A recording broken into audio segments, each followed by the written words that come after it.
Hospital में ही अपराजिता की मां मालती ने सौंपा ललित के हाथ में अपराजिता का हाथ। अपराजिता को बोला ललित के साथ जाने के लिए। पूरी तरह से टूटी अपराजिता अपनी मां की बातों को सुन। अपराजिता का बस न चलने पर ललित ले जाता ही रहता, लेकिन यहाँ पर रक्षित बनता है अपराजिता का ढाल। गुस्से में आकर रक्षित अपराजिता को ललित को ले जाता देख अपराजिता को रोकने के लिए पीछे से पकड़ता है रक्षित ललित को और सिखाएगा, रक्षित सबक करेगा अपराजिता और ललित की डाइवोर्स कराने में अपराजिता का पूरी तरह से हेल्प, क्योंकि उसे पता चल चुका है कि अपराजिता अपनी शादी में खुश नहीं है।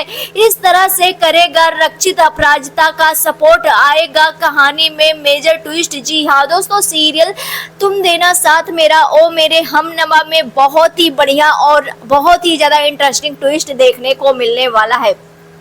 जैसा कि आप सभी को पता है, रक्षित हमेशा अपराजिता का ढाल बनता ही है। उसके साथ कुछ भी होता है वहां पर ढाल बनकर खड़ा होता है और इस बार भी ऐसा ही होने वाला है। जैसे कि आप सभी ने देखा ही कि आग लग जाती है और अपराजिता वहां पर फंस जाती है और यहाँ पर अपराजिता काफी ज्यादा परेशान हो जाती है।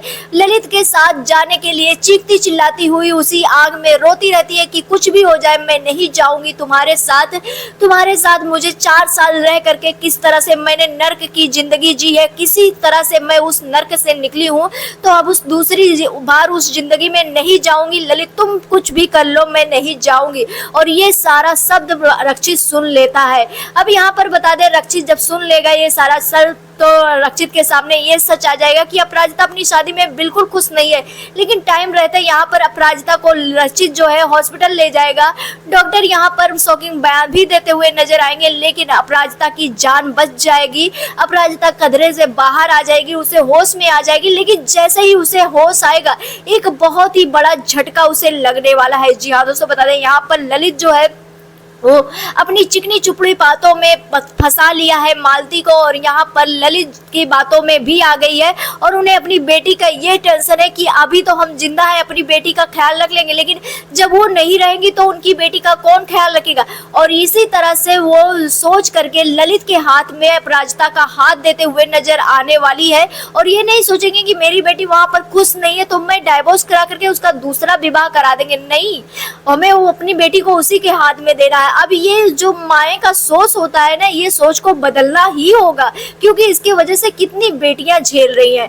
अब यहाँ पर यही चीज दिखाया जा रहा है ताकि लोगों में जागरूकता फैले। अब आने वाले अपकमिंग एपिसोड में आप सभी देखेंगे मालती जो है इस तरह से हाथ दे देने वाली है ललित के हाथ में, क्योंकि उन्हें टेंशन है कि अपनी बेटी का।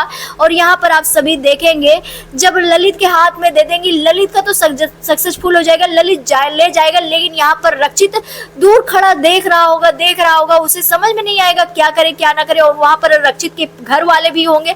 आप सभी देखेंगे यहाँ पर रक्षित ढाल बन जाएगा अपराजिता का और अपराजिता को रोक लेगा, यानी कि ललित का हाथ पकड़ लेगा और रोकेगा, कहेगा जब वो नहीं जाना चाहती तो नहीं जाएगी। वो जो चाहती वही करेगी। हर लड़की का जो मन होता है वही करना चाहिए, किसी के फोर्सफुल्ली से नहीं करना चाहिए। और यहाँ पर जब ये सारा नजारा मालती देखेंगी तो वो पूरी तरह से शॉक्ड हो जाएगी और यहाँ पर रक्षित कहेगा अगर ये रिश्ते में नहीं रहना चाहती तो इन्हें डाइवोर्स दे देना चाहिए, इनको सोचना नहीं चाहिए। अब यहाँ पर आप सभी देखेंगे रक्षित को ये चीज भारी भी पड़ने वाला है, क्योंकि रक्षित पर इल्जाम आ जाएगा कि रक्षित अपराजिता को पसंद करता है। पसंद तो करता है इसी लिए, लेकिन रक्षित ने पहले से ही बैकआउट कर लिया था जब अपराजिता की शादीशुदा समझ लिया था। लेकिन इसके बाद अपराजिता का जो लांछन लगने वाला है ना, वो अलग ही लेवल का लगने वाला है। आप सभी कितना ज्यादा एक्साइटेड देखने के लिए हमें कमेंट सेक्शन में जरूर बताएं। मिलते हैं नेक्स्ट वीडियो में।